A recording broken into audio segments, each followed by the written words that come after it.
పెళ్ళైనా పండగైనా వేడుక ఏదైనా పట్టుచీరల ప్రత్యేక వేదిక వారాహి సిల్క్స్.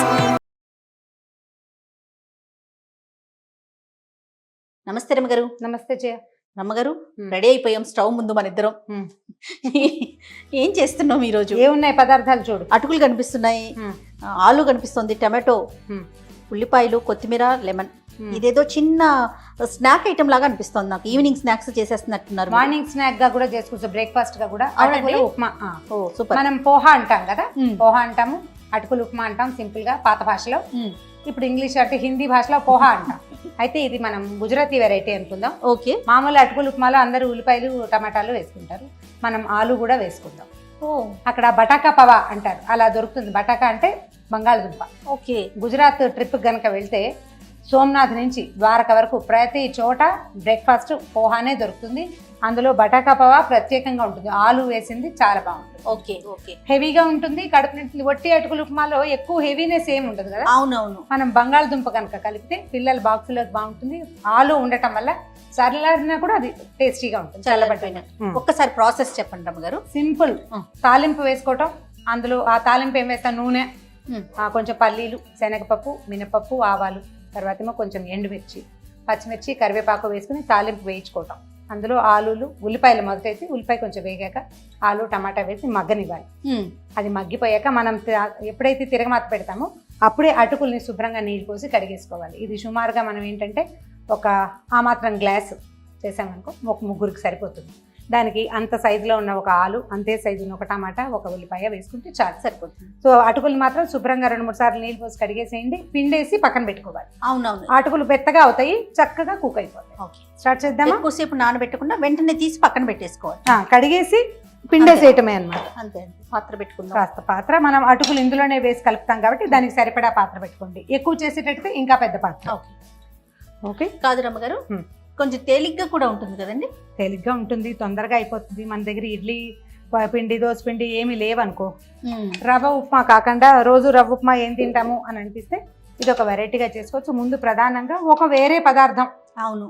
రెగ్యులర్ రవ్వ ఉప్మా కాకుండా. అంతే. ఉప్మాలో అంటే ఇన్ని వేయలేకపోతాం, ఆలు ఇవి అంతా అంటే రెగ్యులర్గా మనం చేసుకునేటప్పుడు ఎప్పుడో కానీ. ఇందులో అయితే మనం కొంచెం ఆలు, టమాటో అన్ని వేసుకోవడానికి అవకాశం కూడా ఉంటుంది. ఉప్మాలో ఇంతకంటే ఎక్కువ వేయచ్చు. నువ్వు ఉప్మాలో బీన్స్ వేసుకోవచ్చు, క్యారెట్లు వేసుకోవచ్చు, గ్రీన్ పీస్, బఠానీలు ఉంటే వేసుకోవచ్చు, అండ్ ఉప్మాలో స్ప్రౌట్స్ వేసుకోవచ్చు. ఏమైనా చేయొచ్చు. వెజిటబుల్ ఉప్మా ఇంకోసారి చేసి చూపిస్తాం డెఫినెట్గా. ఓకే. ఓకే. నూనె వేడెక్కుతుంది, అన్ని పల్లీలు, ఇంతకంటే చాలా ఎక్కువ వేయద్దు. పటాపటా అంటుంటే విసుగ్గా ఉండొచ్చు. అవును. ఓకే. శనగపప్పు. ఇది ఏంటంటే మన వస్తువుకి అనుగుణంగా మనం తాలింపు గింజలు చూసుకోవాలి, అవి ఎక్కువ ఇవి తక్కువ కాకుండా. ఓకే. ఇవి కొంచెం వేగాక మన ఆవాలు, బుజ్జి ఆవాలు, అవి మొత్తం బయటకు వచ్చేస్తామంటే పోపు కూడా మనం కావాల్సినంత ఎక్కువ మన అలవాటు ప్రకారం వేసుకోవచ్చు.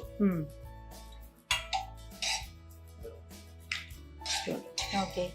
ఇప్పుడు పచ్చిమిర్చి, కరివేపాకు రెడీగా పెట్టుకో.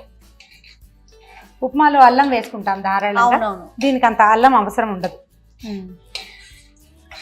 దీంట్లో పసుపు వేసుకుంటారు చాలా మంది, కలర్ బాగుంటుంది అనమాట వాళ్ళ అలవాటుని బట్టి. అవును. మనం టమాటా వేస్తాం కదా అని అనుకుంటే కనుక రెడ్గా అవుతుంది. కొంచెం పసుపు వేసుకుంటే, ఒక చిటికెడు పసుపు వేసుకుంటే రంగు బాగుంటుంది. వేస్తారా? వేస్తాను. మా అక్క చేస్తుందండి, తను కూడా పసుపు ఇట్లా మీకులాగానే ఇవన్నీ అన్ని వేస్తుంది అనమాట, తాలింపు గింజలు అన్ని. పల్లీలు వేగితేనే పచ్చిమిర్చి, కరివేపాకు వేసేసి అంటే అన్నట్లుగా చెప్పండి అమ్మగారు. ఎవరి టేస్ట్ వాళ్ళది. అవును. వేసేనా? వేసేసి కరివేపాకు వేసి. పోపే రుచి దేనికైనా. అవునవును. ఓకే. ఉల్లిపాయలు వేసి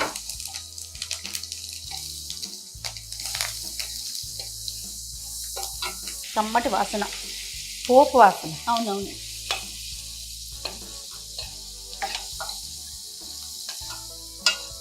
ఉప్మా అని తీసి పారేయకూడదు జయ. అవును. దాన్ని సరిగ్గా చేస్తే ఉప్మా కూడా అమృతోపమానంగా ఉంటుంది. సరిగ్గా చేయాలంతే. దాన్ని అలా అని అందరికీ ఉప్మా అంటే చిన్న చూపు వచ్చేసింది రమ్మగారు. దిక్మాలిన ఉప్మా అని. యాక్చువల్ దిక్మాలిన ఉప్మా కాదు, ఉప్మా అంత హాయిగా ఉండే పదార్థం ఇంకొకటి లేదు నన్ను అడిగితే. అన్ని దిక్కులున్న ఉప్మానా? అన్ని దిక్కులున్న ఉప్మానా? ఉప్మాకి అన్ని దిక్కులు ఏర్పరచాలి మనం, అష్టదిక్కులు ఏర్పరిస్తే రుచిగానే ఉంటుంది. అవును అవును. దానికి వేయాల్సింది వేయాలి అంతే. నూనె పడాలి జయ బాగా ఉప్మాకి, నెయ్యి వేయాలి, సరిగ్గా సరిగ్గా ఉడకనివ్వాలి. అవును. అందులో ఉండలు గచ్చకాయలు వచ్చినాయి అనుకో అస్సలు బాగోదు, చీరగ్గా ఉంటుంది, మైదా పిండిలాగా ఉండకూడదు. మనం నూనె తక్కువ వేస్తే అది రవ్వ శుద్ధలా ఉంటుంది, ఆయిల్ పడితే బాగుంటుంది. కాదు రమ్మగారు, రోజు ఇడ్లీ దోశ ఉప్మా ఇలా వేసుకునేటప్పుడు కన్నా ఇట్లా ఏదన్నా కొంచెం వెరైటీగా చేసుకుంటే బాగుంటుంది, తినడానికి బాగుంటుంది, అదొక ఇంట్రెస్ట్ అనిపిస్తుంది. టమాటా చివరికి వేసుకుందాము. ఉప్పు వేసేయి, ఇవన్నీ మగ్గాలి కదా. అవును, ఉప్పు వేసే చేయ వేయచ్చు, 1 స్పూన్ పడుతుంది. పడుతుందండి, ముక్కలు ఉన్నాయి కదా. చాలా అంటారా? చాలు. కొంచెం ఆలు మగ్గాక అప్పుడు టమాటా వేసుకుందాం. ఒక 2 నిమిషాలు మూత పెట్టేద్దాం దీన్ని. అట్లా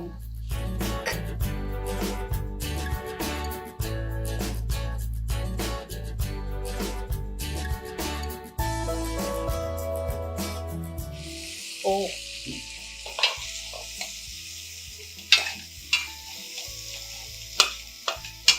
ఆలు ముక్కలు మగ్గినాయి కదా. అవును, ఒకసారి చూసుకోండి, మేక్ ష్యూర్ ఇది కొంచెం ముక్క నలుగుతుందా లేదా చూడండి. నలిగితే మన ఉప్మాకి తయారైపోయినట్టే. దీన్ని ఇంకా సన్న బుజ్జి ముక్కలు కూడా చేసుకోవచ్చు, మన ఓపిక. ముక్క భావకంగా కనపడితే ఎక్కువ బాగుంటుంది అనిపిస్తుంది, అలవాటుని బట్టి మన పద్ధతి. టమాటాలు వేసి ఈ వేడికి టమాటా మగ్గిపోతుంది. టమాటా ఆప్షనల్, మనకు కావాలంటే వేసుకోవచ్చు, లేకపోయినా పర్వాలేదు. కలర్ఫుల్ గా కనిపిస్తుంది రమ్మగారు. అవును, కలర్ఫుల్ గా కనిపిస్తుంది. కొత్తిమీర వేస్తావా? మొత్తం వేసేసి పట్టేసి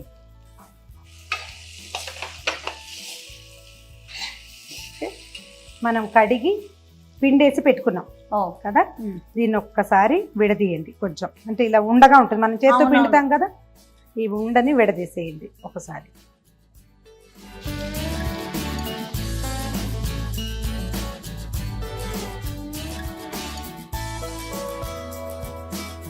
కొత్త బియ్యం వచ్చిన రోజుల్లో వడ్లు వస్తాయి కదా, అప్పుడు ఊళ్ళల్లో అటుకులు కొట్టించుకుంటాం.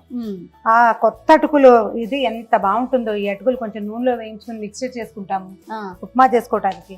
అంటే చిన్నప్పుడు ఎక్కువగా అటుకులు పాలల్లో వేసుకుని బెల్లం వేసుకుని తినేవాళ్ళు. అసలు మార్నింగ్ బ్రేక్ఫాస్ట్, ఈవినింగ్ ఏమైనా తినాలనిపిస్తే అటుకులు బెల్లం అంతే. పొట్టి తింటే కడుపులో నొప్పి వస్తుందని తిట్టేవాళ్ళు కొత్త బియ్యం కాబట్టి.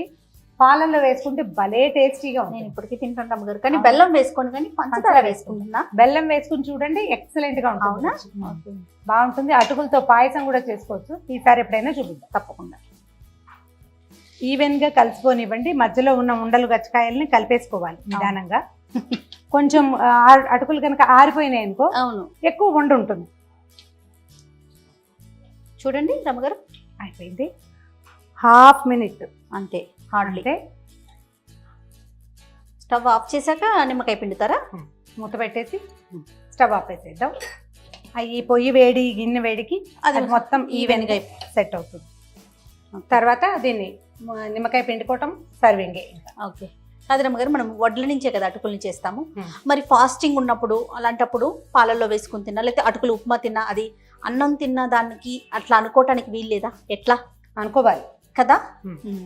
అటుకులు ఉపవాసం ఉన్నప్పుడు పెద్దగా పనికిరావు. కాకపోతే కొన్ని ప్రాంతాల్లో అటుకుల్ని ఉపవాసపు వస్తువుగా వాడతారంటే సగ్గుబియ్యము వాటిలాగానే. మనం అసలు సగ్గుబియ్యం మనకు ఉపవాసానికి కూడా పనికిరాదు అనుకో. అవును, కొన్ని ప్రాంతాల్లో ఆ ప్రాంతాలను బట్టి ఉంటుంది. ఇది బియ్యం తాలూకు బై ప్రోడక్టే కదా, వడ్ల తాలూకు ప్రోడక్ట్ బియ్యము, ఇది బై ప్రోడక్ట్. అయితే దీన్ని వండకుండా తింటాం. పచ్చటుకులు తింటే ఉపవాసానికి పనికొస్తుంది. ఓహో. దీన్ని ఉప్మా లాంటిది చేస్తే ఉపవాసానికి పెద్దవాళ్ళకి పనికిరాదు. పిల్లలకి ఏం చేస్తాం, ఏదో ఒకటి పదార్థం చేసి పెట్టాలి కదా. అయిపోయినట్టు ఆవిరి వచ్చేసింది, ఇంకా సెట్ అయిపోతుంది. పూర్తిగా సెట్ అయిపోయింది జయ. ఓకే అండి, నిమ్మరసం పిండేసేద్దాం. అట్లనే నీ దగ్గర ఉంది చూడు, ఇందులో సీడ్స్ ఉన్నాయి రమ్మగారు, తీసుకున్నాను. మనం ఈజీ మెథడ్ ఏంటంటే చక్కగా పిండేది ఉంటుంది కదా. అవునవును, దాంతో పిండేసుకుంటే సరిపోతుంది. అవును, చూడు కలర్ఫుల్ గా కనిపిస్తుంది. అవునండి. ఆలు వేయటం వల్ల ఏంటంటే ఇది కొంచెం హెవీగా అవుతుంది మొదటిది. అండ్ మోర్ ఓవర్ ఏంటంటే ఎక్కువసేపు ఉన్నా కూడా చల్లారిపోయాక డ్రైగా అయిపోదు. ఆలు ఉండటం వల్ల ఎక్కువ టేస్టీగా ఉంటుంది. ఇప్పుడు ఆ ఉట్టి అటుకులు ఉప్మా అనుకోండి, ఎంత తిన్నా కడుపు నిండినట్టు అనిపించదు రమ్మగారు. ఇది మీరు ఆలు ఐడియా సూపర్. అయితే ఇందులో మనం ఇంకో పని చేయొచ్చు, దీన్ని ఇంకా గార్నిషింగ్ కి అంత క్యారెట్ కూర పైన చల్లేస్తే అది కూడా ఇంకో కొంచెం కలర్ఫుల్ గా ఉంటుంది. పిండేనా? పిండేసి స్టవ్ ఆపేసాం కదా.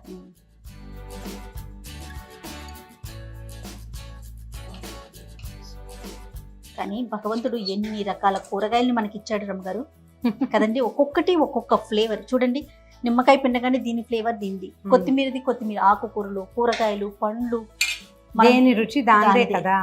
అదే మరి భగవంతుడు లీలా వినోదాలంటే అంతే. లీలా వైచిత్ర్యాలు అన్ని వాడుకుండ్రా అని ఇచ్చాడు. జాగ్రత్తగా వాడుకుంటే ఆరోగ్యానికి మంచిది. మంచిది. దీన్నే అతిగా చేస్తే మళ్ళీ అనారోగ్యాలు వస్తాయి. అంతే. బౌల్లో పెట్టుకుందామా? అలానే రమ్మగారు. మన అటుకుల బౌల్లోకి దీన్ని షిఫ్ట్ చేసేద్దాం.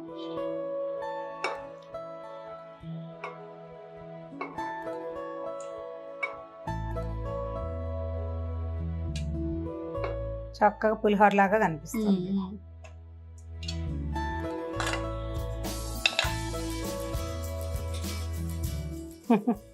ఇది అటుకుల upma. Thank you so much. దీన్ని ఏమనాలి, బటాకా పవా.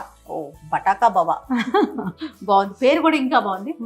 ఎందుకంటే ఆలూలు వేసాం కాబట్టి. అవును అవును. అంతే. మనమైతే చక్కగా అటుకుల ఉప్మా అనుకుంటాం. అటుకుల పులిహోర అని కూడా అనుకోవచ్చు కదా. మీరు అన్నట్లు ఉదయం పూట కూడా టిఫిన్ కింద తీసేసుకోవచ్చు. మార్నింగ్ బ్రేక్ఫాస్ట్ కి పనికొస్తుంది, ఈవినింగ్ స్నాక్ గా పనికొస్తుంది. రాత్రి పూట ఒకవేళ ఉపవాసం ఉండి అంటే ఒంటి పొద్దు ఉంటారు కదా, అవును. వాళ్ళకి ఓకే. నాకు అనిపిస్తుంది కొంచెం వేడిగా తింటేనే టేస్ట్ బాగుంటుంది, ఎక్కువ బాగుంటుంది. చల్లారనే పర్వాలేదు. నేను టేస్ట్ చూస్తానండి. రమగారు చేశాక ఇంకా అసలు చెప్పక్కర్లేదు. వావ్, పుల్లగా, కారం కారంగా, అలానే కొత్తిమీర టేస్ట్, అన్ని రకాల రుచులు నోటికి తగులుతున్నాయి. సో చక్కగా మార్నింగ్ కానీ ఈవినింగ్ కానీ మీకు ఎప్పుడు వీలైతే అప్పుడు ఇలాంటి వెరైటీలు కూడా చేసుకుంటూ ఉంటండి. రొటీన్కి కొంచెం భిన్నంగా ఉంటుంది, కొంత ఉత్సాహం కూడా వస్తుంది. డెఫినెట్గా మీరంతా ట్రై చేయండి.